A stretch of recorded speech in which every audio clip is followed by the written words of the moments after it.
시청자 여러분 안녕하십니까? 헬로티비 뉴스 전북 시작합니다. 전북 지역 교육 기반 시설들이 특정 지역에 편중돼 있어 형평성 논란이 제기되고 있습니다. 교육 시설들을 균형 있게 배분해 지역민들의 교육 수요를 충족시켜야 한다는 지적이 나오고 있습니다. 김남호 기자가 보도합니다. 학생들이 흥겨운 음악에 맞춰 방송 댄스를 배우며 무더위를 이겨냅니다.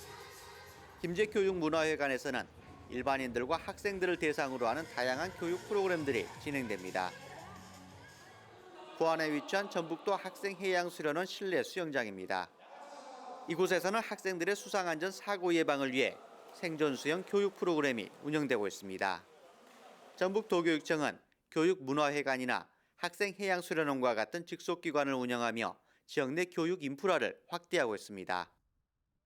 하지만 이 같은 도교육청 직속기관은 익산 지역에만 5곳이 몰려있고 전주와 김제 등 6개 지역에만 집중돼 있는 것으로 파악됐습니다. 정읍시와 임실, 순창, 고창군 등 8개 시군의 경우 전북 도교육청 직속기관은 단 한 곳도 없습니다. 6개 시군 특정 지역에 13개 교육기관이나 직속기관이 집중되어 있는 것은 교육 인프라가 전혀 구축되어 있지 않은 8개 시군 학부형이나 학생들에게 상대적 박탈감이 크다고 생각됩니다.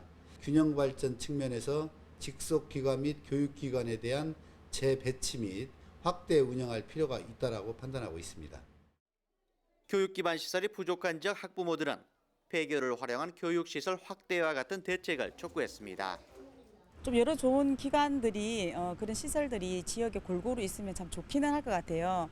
없는 지역들은 한번 그 수요를 좀 파악을 해서 정말 필요성이 있다거나 타당성이 있다고 판단되는 지역이 있다면 지금 폐교되는 학교들 굉장히 많이 있잖아요. 이용해서 골고루 분배가 될 수 있으면 좋을 것 같긴 합니다. 전북도교육청은 직속기관이 없는 지역에 교육 관련 시설을 추가로 신설하는 등 보완책을 검토하겠다고 답변했습니다. 그 공공도서관도 없고 교육문화회관도 없는 정읍시를 포함해서 만약에 그 관련된 교육 서비스가 수요에 비해서 부족하다라고 한다면 그 부분을 기초지자체와 협의를 해서 그 적극적인 방안을 검토를 하겠습니다. 교육 인프라가 부족한 지역의 학생과 학부모들은 상대적 박탈감이 클 수밖에 없는 상황. 주민들의 교육 복지가 소외받는 지역이 발생하지 않도록 교육시설 균형 발전 정책이 필요해 보입니다. 헬로티비 뉴스 김나호입니다. 동료 의원과 부적절한 관계로 논란을 빚은 김제시의회 여성의원도 결국 제명됐습니다. 김제시의회는 회의를 열고 여성의원에 대한 제명을 만장일치로 의결했습니다. 그렇지만 이런 일련의 과정 이면에 시민은 안중에 있기나 한 건지 의문입니다. 정명기 기자입니다. 김제시의회 후반기 의장 후보로 나섰던 더불어민주당 김봉남 의원. 민주당을 탈당하면서까지 의장 경쟁에 뛰어들었던 온주연 의원입니다. 당시 김 의원은 동료 의원과 부적절한 관계로 논란을 빚는 여성 의원을 선거에서 배제하자는 입장. 의원님, 잠깐 회장을 좀 해주시면 좋겠는데. 회장 안 합니다. 반면 온 의원은 선거를 미뤄서는 안 된다는 주장이었습니다. 왜 저 임시 의장 맡아갖고 그렇게 고난을 부려요? 왜? 투표를 해야지 여기서.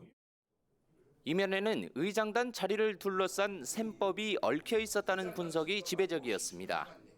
두 의원님은 김진식 의원님들에 의해 더 희생되고 있지 않은지 뒤돌아봐야 합니다. 파행을 거듭한 후반기 의장단 선출은 논란을 빚은 여성 의원이 한 표를 행사한 가운데 무소속 의원들의 승리로 끝났습니다. 그로부터 닷새 뒤 해당 여성 의원의 제명 결정을 둘러싸고 민주당과 무소속 측 의원들의 태도가 뒤바뀐 듯합니다. 여성 의원을 선거에서 배제하려고 했던 김 의원은 오히려 제명 결정을 미루자는가 하면 엉뚱한 제안을 하기 때문에 엉뚱한 제안이라는 건? 아까 전에는 무기명 투표하고 올해는 기립으로 하자는 얘기는 방법론이 다르잖아요. 여성 의원의 투표 참여를 묵인했던 온 의장은 서둘러 제명안을 처리하려고 합니다. 여성단체라든가 민노신이라든가 여러 단체에서 우리 시의회를 실시를 하고 추천을 하고 있습니다. 빨리 이걸 매력을 짓고 싶은데 시의회는 오후 들어서 다시 회의를 열고 비공개 기명 투표를 통해 해당 여성 의원의 제명을 확정했습니다. 의원 12명이 참가한 가운데 만장일치로 의결됐습니다. 그렇지만 방청객과 정치권 사이에선 여야의 치열한 수싸움에 시민은 안중에도 없다는 비난이 여전했습니다. 헬로티비 뉴스 정명규입니다. 5.18 민주화운동이 일어난 지 40년이 흘렀는데요. 전국 각지에서는 전두환 씨 관련 비석이나 현판을 철거해 역사를 바로 세우자는 움직임이 활발하게 이루어지고 있습니다. 이런 가운데 정읍시에서도 전두환 기념비가 발견돼 논란이 일고 있습니다. 이진철 기자가 보도합니다. 정읍시 송산동 마을회관. 우거진 숲을 사이로 비석 하나가 놓여 있습니다. 지난 1983년 1월 당시 대통령이었던 전두환 씨의 이곳 방문을 기념하며 세워진 겁니다. 이 비석을 살펴보면 전두환 대통령 각하 송산동 순방 기념비라고 적혀 있습니다. 그리고 그 비석의 뒷면을 살펴보면 1983년 전두환 대통령 내외가 방문했을 당시 이 마을에 금일봉을 하사했다는 내용도 적혀 있습니다. 37년이 지난 지금까지 이 비석의 철거 여부를 두고 논쟁은 이어지고 있습니다. 대통령 방문은 기념할 만한 일이라며 철거를 반대하는 의견과 아이고 좋지 뭐 전두환 씨 왔다 갔다 방문된 게 다름 아니고 도전해야죠. 그리고 오랜 전전 때부터 방문된데. 내란 목적 살인죄 등으로 실형 선고받은 사람에게 예우해줘야 하냐는 의견이 대립하고 있는 겁니다. 보는 사람은 이거 없애야 된다는 소리는 잘해요. 한 대학생 단체는 최근 이 마을을 찾아와 기념비를 망치로 2차례 내려치며 철거를 주장하기도 했습니다. 5.18 기념재단도 전시 관련 잔재가 남은 20곳을 발표하며 철거 의견을 덧붙였습니다. 전두환의 만행을 우리가 분명하게 배우고 기억해야 하는 것과 더불어서 그 부분을 찬양한 것 역시 우리는 냉정하게 지켜봐야 될 필요가 있고. 논란은 또 있습니다. 이 기념비를 제작한 주체가 누구냐는 겁니다. 비석 옆면에는 제작비를 기부한 마을 사람들 명단이 적혀 있는데 일부 주민들은 행정기관에서 도움을 줬다고 주장합니다.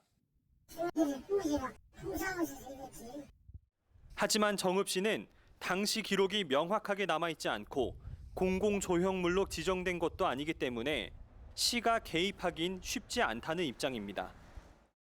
이게 있다고 저는 얘기 들었어요. 예. 들었고 그런데 그 사실 그런 것들은 확인할 수 있는 방법은 전혀 없죠. 기념비 철거 여부를 놓고 주민들의 찬반이 첨예하게 갈리고 있는 가운데 제작 주체마저 불분명해 지자체도 문제 해결에 소극적인 상황. 관련 논쟁은 쉽게 풀리지 않을 것으로 보입니다. 헬로티비 뉴스 이진철입니다. 지난 일요일부터 이어진 집중호우로 농어촌 지역인 부안에서도 침수 피해가 잇따랐습니다. 거동이 불편한 어르신이나 홀몸 어르신이 이런 상황을 맞이한다면 자칫 인명피해로 이어질까 우려되는데요. 또 장맛비가 예보된 가운데 예방이나 대응책 마련이 시급해 보입니다. 보도에 정명기 기자입니다. 집중호우가 쏟아진 지난 월요일. 경남 함양의 70대 노인 2명이 배수로 작업 도중 급류에 휩쓸렸습니다. 실종됐던 2사람은 하천 하류에서 결국 숨진 채 발견됐습니다. 막혀가 있던 물이 한꺼번에 내려가면서 두 분이 한꺼번에 같이 휩쓸렸어요. 화장실 하수구마다 빗물이 역류에 솟구칩니다. 급한 대로 비닐과 고무장갑까지 동원해 들어오려는 빗물을 막아보려 하지만 역부족입니다. 80대 노부부가 사는 집 안으로 빗물이 흘러든 건 지난 월요일 새벽 4시쯤. 마침 다른 지역에 사는 딸 내외가 내려와 그나마 변을 면했습니다. 계속 저녁에 쟁내 온게로 하수구로 빠져나가서 못하고 그냥 물이 넘쳐버린 게 역수해가지고 불이 들어왔어요. 역수해가지고 손지 주우려고 이제 사오고 따르고 그렇게 와가지고 예. 그래가지고 갈 때를 다 희승해 그러지 둘이 늙은이 데를 사는데 우리는 못 오지. 강한 비가 한꺼번에 내리다 보니 배수 시설이 제 역할을 못해 피해가 난 겁니다. 집중호우를 동반한 장맛비가 그친 뒤 현재 소강 상태를 보이고 있지만 배수구는 여전히 물이 들어차 있습니다. 언제 또 역류할지 우려되는 상황입니다. 더구나 홀로 살면서 거동이 불편한 어르신의 경우 위험한 순간을 맞이할 가능성이 높습니다. 자칫 인명피해로 이어질까 우려되지만 안전을 담보할 수 있는 예방책은 미비합니다. 재난 안전을 맡는 소방서 등의 현장 대응력을 믿고 기댈 수밖에 없는 처지입니다. 그게 무서워서 막 알뜰 오라고 전하고 막 그랬지. 무서워갖고. 무서워갖고 물이 막 차오르는 게 무서워갖고 살 수가 있어야지. 부안군이 공공질서와 안전 분야에 편성한 예산은 전체 6천여억 원 가운데 5% 정도. 응급 안전 안심 서비스라는 거는 저희가 142대 운영하고 있고요. 그리고 이제 노인 맞춤 점검 서비스로 1,503명을 관리하고 있어요. 네. 복구를 마치기도 전이지만 주말 장맛비가 예고돼 있어 추가 피해를 막을 수 있는 예방과 대응책 마련이 시급해 보입니다. 헬로티비 뉴스 정명규입니다. 올해 첫 중증 열성 혈소판 감소 증후군 사망 환자가 고창에서 발생했습니다. 사망한 90대 여성 A씨는 지난 16일 밭에서 일하고 온 후 고열 등의 증상을 보인 것으로 밝혀졌습니다. A씨는 전북보건환경연구원 검사에서 중증열성 혈소판 감소 증후군 양성 판정을 받았습니다. 주로 4월과 11월 사이에 바이러스를 보유한 참 진드기에 물려 발생하는 병으로 구토와 설사 등의 증상이 나타납니다. 야외 활동 후 2주 안에 38에서 40도에 이르는 고열 등 증상이 발생하면 즉시 의료기관에 방문해야 합니다. 정읍시가 코로나19 극복을 위해 기부된 성금으로 취약계층에게 손소독제를 배부했습니다. 시는 지역 내 초중고등학교 722학급과 지역 아동센터 30곳, 어린이집 59곳, 정읍애육원 등에 손소독제 2,500여 개를 전달했습니다. 지난 4월 10,000개를 배부한 이후 두 번째입니다. 최근 수도권을 중심으로 수돗물에서 유충이 나오면서 논란이 일고 있는데요. 정읍시가 지역 내 상수도 정수장과 배수지 등 상수도 시설을 점검했습니다. 시는 한국수자원공사와 함께 정수장 1곳과 배수지 11곳, 소규모 급수시설 31곳을 긴급 점검한 결과 이상이 발견되지 않았다고 밝혔습니다. 시민들께서 안심하고 마실 수 있는 깨끗하고 건강한 수돗물을 공급할 수 있도록 한국수자원공사와 함께 지속적으로 노력하겠습니다. 남원시 보건소는 노인들의 근육 감소 예방을 위한 근력 강화 운동 지도와 영양 교육을 실시합니다. 남원시는 방문 건강 관리 사업에 등록된 허약 노인 등을 대상으로 가정 방문을 통해 근육 감소 예방 프로그램을 진행한다고 밝혔습니다. 이번 방문 보건 사업은 코로나19 여파로 집안 생활이 많아진 노인들의 신체 기능 장애와 낙상 예방을 위해 추진되고 있습니다. 근감소증은 운동량 감소와 단백질 섭취 부족이 원인으로 알려졌습니다. 코로나19로 외출이 힘든 어르신들의 건강을 1:1 가정방문을 통해 자녀처럼 살뜰히 챙기겠습니다. 김제 지역 주민에게 깨끗한 수돗물을 제공하기 위한 김제시 지방 상수도 현대화 사업소가 문을 열었습니다. 김제시는 물관리 전문 공공기관인 K워터와 노후 상수관로를 정비할 계획이라고 밝혔습니다. 또 유지관리 시스템 등을 통해 안전하고 지속 가능한 수돗물 공급 체계를 구축할 방침이라고 덧붙였습니다. 김제시는 확보한 물이 최종 소비자에게 전달되는 비율인 유수율이 85% 이상 높아지면 연간 16억 원의 생산 원가가 절감될 것으로 기대하고 있습니다. 수돗물 공급은 시민들의 안전과도 직결되는 중요한 문제입니다. 유수율을 높이고 안전하고 깨끗한 수돗물을 공급해서 시민들께서 안심하고 드실 수 있도록 빈틈없는 노력을 기울일 계획입니다.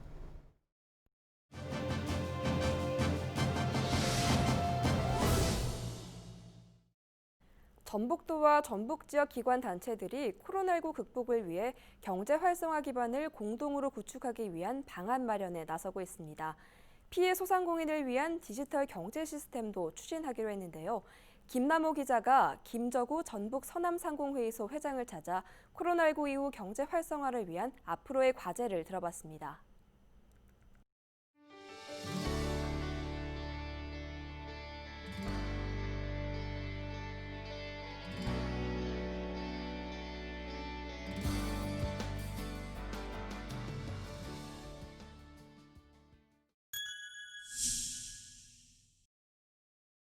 전 세계적으로 코로나19가 확산되면서 국가 간, 지역 간 이동이 제한되고 수출이 감소되다 보니 생산되는 제품들이 재고가 쌓이는 등 주 5일 근무를 주 3일 근무로 전환하는 기업들이 속출하고 있으며, 또한 소상공인 역시 경영하는 모든 사업이 타격을 받고 심지어 임대료를 주지 못하는 업체들도 속출하고 있는 실정입니다. 우리는 IMF 외환위기도 슬기롭게 극복했던 저력이 있는 국민입니다. 머지않아 백신이 개발되어 코로나19가 종식되어 지금을 이야기할 수 있는 그날이 조속히 올 것으로 저는 확신합니다. 상공인 여러분, 희망을 가지고 힘을 내어 주시기 바랍니다.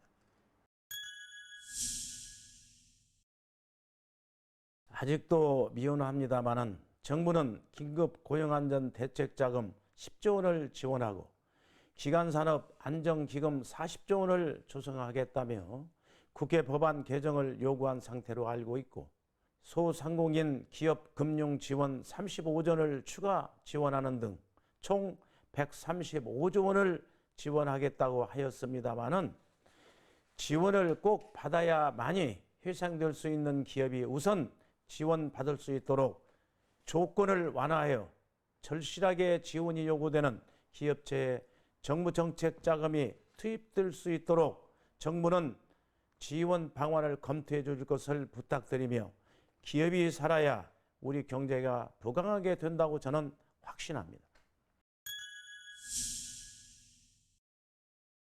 먼저 기업체 대표님께 부탁 말씀드립니다. 회사가 어렵다고 직원들 감봉이나 해고를 시키어서는 절대 안 됩니다. 어려우면 어려울수록 직원들과 대화를 통해서 소통해야 합니다. 반면에 정부에서는 어려운 기업체 지원하는 방안이 많습니다마는 막상 지원을 받기 위해서 관계기관을 방문하면 어려운 규제 때문에 거의 포기할 수밖에 없다고 합니다. 지원한다고 하지 말든지 아니면 규제를 대폭 완화해 줄 것을 강력히 요구하는 바입니다. 코로나19로 인해서 모두가 힘들고 어렵습니다. 이는 세계적인 재앙입니다. 우리 모두가 인내하고 극복해야 합니다. 회사의 최고 경영자는 회사가 도산하지 않도록 책임 경영을 해야 될 것이며, 믿고 근무할 수 있는 직장이 되도록 최선의 노력을 해야 할 것이고, 근로자 역시 회사를 위해서 무엇을 어떻게 협력해야 할 것인가 고민해야 할 때입니다. 우리 국민은 6.25를 겪고 어려움을 압니다. 그러기에 충분히 이겨내고 위기를 기회로 삼을 것으로 확신하는 바입니다. 이번 문재인 대통령께서는 코로나19 감염이 확산되고 있을 때 과감하게 예방에 대한 여러 방안을 제시하고 지시하였습니다. 여기에 우리 국민들은 정부의 지침에 잘 따라주어서 현재까지 확진자가 13,000명 정도인데, 이웃 선진국에서는 하루 10,000여 명이 발병하고 있습니다. 이 자리를 빌려 문 대통령께 감사와 국민들께 큰 박수를 보내고 싶습니다. 코로나19가 하루 이틀에 끝날 것 같지 않기에 장기적인 교육을 수립하고 대처를 해야 할 것이며, 평온한 일상과 빠른 경제 회복이 되어지도록 시군민 여러분의 적극적인 협조를 당부드립니다. 우리 모두 힘냅시다. 감사합니다. 헬로티비 뉴스 전북, 오늘 저희가 준비한 소식은 여기까지입니다. 저희는 언제나 지역 주민 여러분 곁에 있겠습니다. 고맙습니다.